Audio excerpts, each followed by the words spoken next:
Shalom,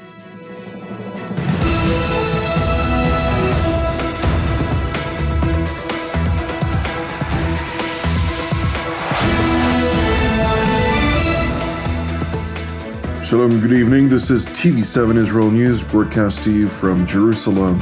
And in today's top stories, Hezbollah launched over 50 rockets toward Israel's northern communities, drawing retaliatory strikes against military targets belonging to the Iranian proxy throughout southern Lebanon. Israeli Defense Minister Yoav Gallant emphasizes that the ongoing low-intensity war vis-à-vis Hezbollah in Lebanon will persist, irrespective of whether a ceasefire in the Gaza Strip is reached. Thousands of Israelis held a vigil in Tel Aviv over the weekend, calling on the Jerusalem government to secure the release of hostages in Hamas captivity without further delay. The low-intensity war which Israel is defensively waging against the Iranian proxy Hezbollah will persist, irrespective of developments in the Gaza Strip and elsewhere. Hezbollah launched several dozens of projectiles that crossed into Israeli territory earlier today, alongside approximately 50 rockets that were fired towards the northern Golan Heights. One surface-to-surface projectile struck a henhouse in the northern border community of Shtula. As a result, an Israeli civilian regrettably sustained wounds and was evacuated to hospital for further treatment. Separately, Hezbollah launched 2 surface-to-air missiles in an attempt to intercept an IDF unmanned aerial vehicle operating in Lebanese airspace.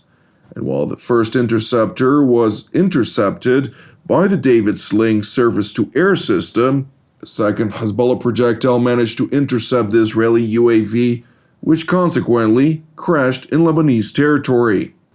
Meanwhile, the Israeli Air Force conducted retaliatory strikes throughout southern Lebanon, further degrading Hezbollah's military infrastructure, while also reportedly eliminating at least 2 Hezbollah terror operatives.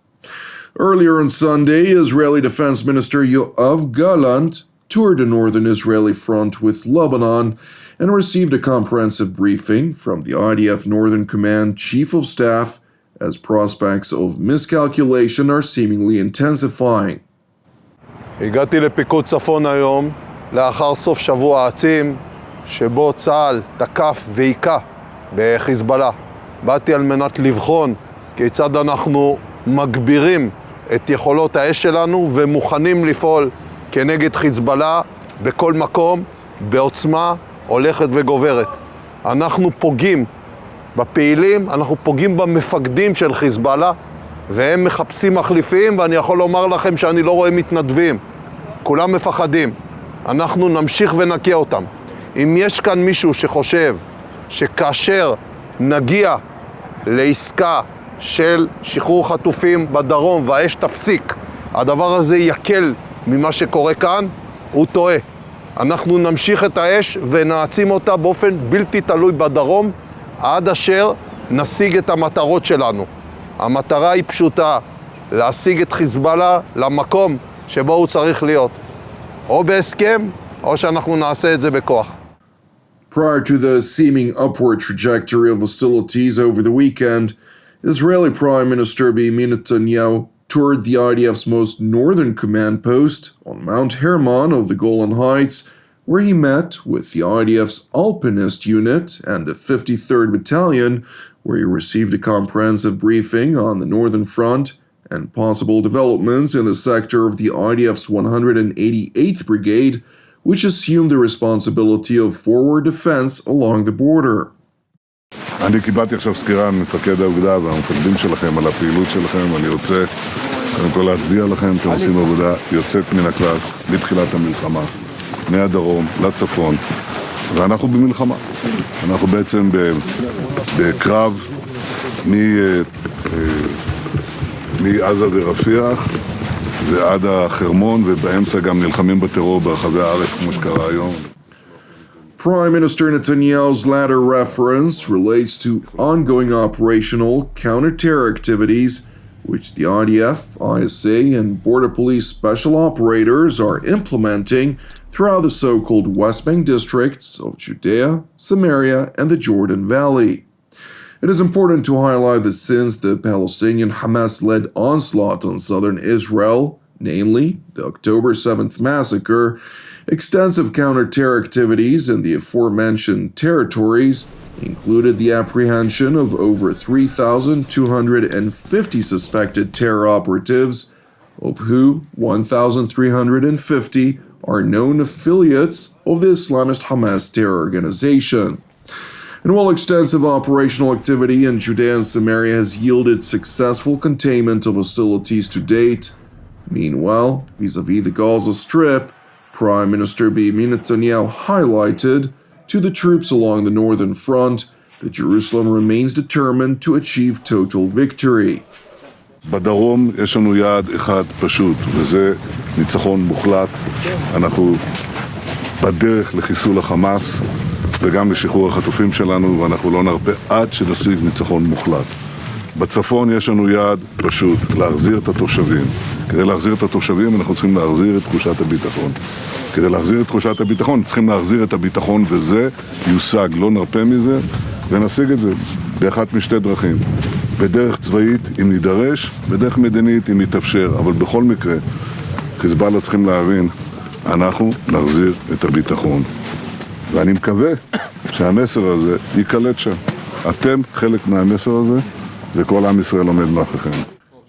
Expanding on the situation vis-a-vis the Gaza Strip, IDF Chief of General Staff, Lieutenant General Herzi Halevi, who toured the IDF's Northern Command over the weekend as well, spoke at length over the latest efforts by the maneuvering forces to deepen the operational achievements throughout the Hamas-plagued territory.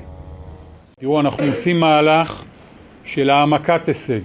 יש אזורים שכבר היינו בהם, ואנחנו חוזרים עם מודיעין טוב יותר, ועושים הישג שהוא הרבה יותר גבוה והרבה יותר עמוק, תרתי משמע גם לתוך האדמה, גם בפגיעה באויב. יש מקומות שעברנו אותם בקצב לחימה מאוד גבוה, ואנחנו חוזרים אליהם שוב לעשות תיאור מרחב ברמה מאוד מאוד גבוהה. הדברים האלה מביאים עוד דרג פעילים, עוד דרג מפקדים, עוד השמדת תשתיות. The top IDF officer went on to highlight that while negotiations focused on rescuing the hostages who've been in Hamas captivity since October the 7th are ongoing, the IDF serves as a tool to pressure the Islamist terror group in the battlefield. אנחנו בימים גם של משא ומתן על שחרור החטופים. לא יודע להגיד לאן זה יתפתח. יש מי שעוסק בזה, אנחנו עוסקים בלחימה. אני רוצה שתדעו דבר אחד, יש קשר בין הדברים. ההישגים שלכם, עוד גדוד שאתם מפרקים, עוד תשתית קרקע, עוד שכונה שמבצעים שם את השמדת התשתיות, והאוכלוסייה שמתפנה למרחבים בטוחים, כל הדברים האלה ביחד לוחצים אותנו, אני מקווה מאוד, גם להישג בעניין שחרור החטופים. זו מטרת מלחמה, יש לנו כוונה לעשות הרבה מאוד כדי לממש אותה, ומאמץ הלחימה הוא הפעולה הכי אפקטיבית שעוזרת למי שנושא ונותן בכל מיני מקומות על שחרור החטופים.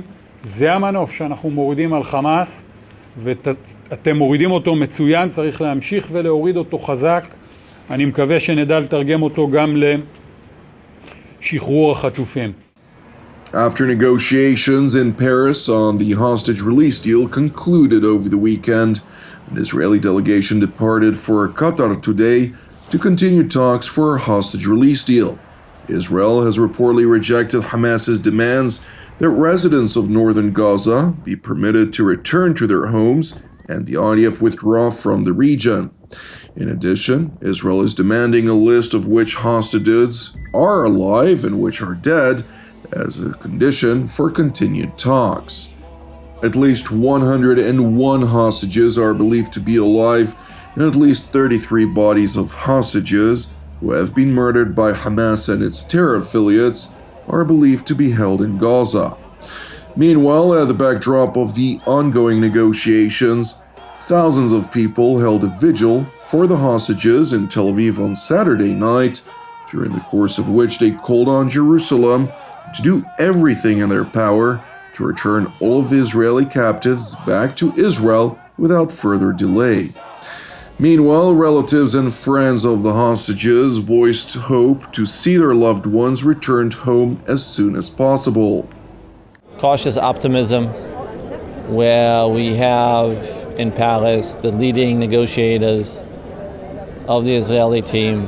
The U.S. put in front of all the parties a fair deal, and now we are waiting for the cabinet of Israel to see the aspect of that deal and hopefully wish to move forward with that in order for us to end the living hell of over 141 days that we've been living, waiting to see any sign of life from our son. I'm here for my friend Eitan and his brother Yair, who've been kidnapped for over 141 days in Gaza. And I've heard that there are multiple conversations in Paris, and we're waiting for any development. And we want them home, and we are praying that something good will happen from these conversations and we'll finally get to see them. Thank you for watching TV7 Israel News. Separately, I'd like to encourage you, keep praying for the peace of Jerusalem and salvation of Israel. Jonathan Essen wishing you a Shavua Mevorach, and God willing, we'll see you during our upcoming TV7 Israel updates. Until then, Shalom from Jerusalem.